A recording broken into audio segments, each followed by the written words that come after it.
Informasi dari calon presiden nomor urut 1 Anies Baswedan yang buka suara soal pertemuan antara aparat desa dengan Presiden Joko Widodo di Istana Negara pada 29 Desember lalu.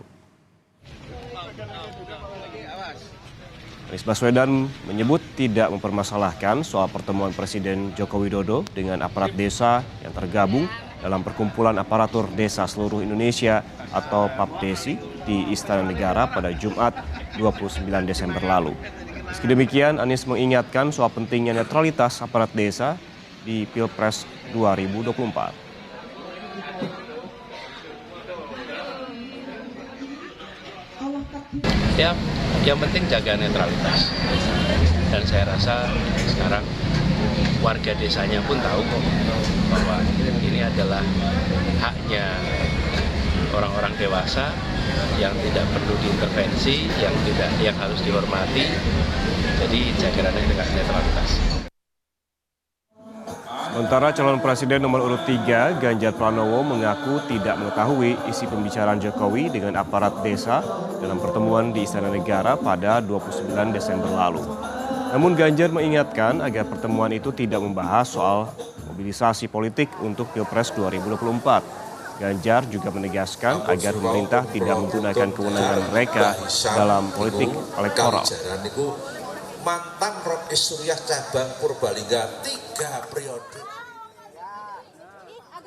Yang penting pengarahan pemerintahan kami tidak masalah. Tapi kalau pengarahan politik dukung-mendukung saya kira mulai tidak fair. Jadi kita juga mengingatkan pada siapapun begitu ya. Makanya saya belum tahu kemarin konten pembicaraannya apa begitu. Mudah-mudahan dalam konteks pemerintahan. Dan tidak ada yang menyalahgunakan kewenangan pada soal ini.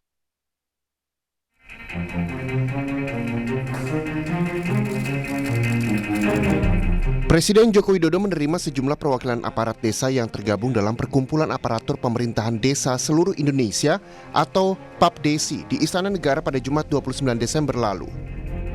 Sekretaris Jenderal DPP PAPDESI, Sentot Rudi Prastiono menyebut pertemuan antara rombongan aliansi lintas asosiasi kepala dan Presiden Joko Widodo hanya membahas soal revisi Undang-Undang Desa. Selain itu, Sentot juga mengaku mendapatkan arahan dari Presiden Jokowi untuk menjaga kondisi aman dan damai dalam pemilu 2024. Tidak ada. Jadi tadi sama sekali tidak menyinggung politik. Nah, hari ini kita ketemu Bapak Presiden kaitannya koordinasi terkait perkembangan revisi Undang-Undang Desa nomor 6 tahun 2014. Kita ingin menanyakan kepada beliau langsung bagaimana perkembangan terkait revisi undang-undang tersebut. Konteksnya sebagai desa, sebagai pemerintahan terkecil ya kita tentu berkomitmen untuk menciptakan pemilu damai, itu aja. Kepentingan kita hanya itu. Jadi kan wajar kan kalau kita koordinasi dengan Presiden juga. Masalah di lapangan ada gorengan-gorengan itu kan kita tidak tahu. Sementara Bendahara Umum PAPDESI Sugiono mengaku mendapatkan pesan dari Presiden Jokowi untuk menjaga pemilu 2024 dari kecurangan. Sugiono mengatakan wajar jika ada kekhawatiran terkait pemilu 2024. Semua pihak ingin pemilu berjalan aman. Sebelumnya, Presiden Joko Widodo juga sempat mengadakan pertemuan dengan kepala desa di Istana Kepresidenan Jakarta pada 7 November 2023. Pertemuan itu digelar setelah kepala desa menggelar acara silaturahmi nasional desa bersatu di Indonesia Arena Jakarta. Acara itu pun turut dihadiri calon wakil presiden nomor urut 2 Gibran Rakabuming Raka. Tim Liputan Kompas TV.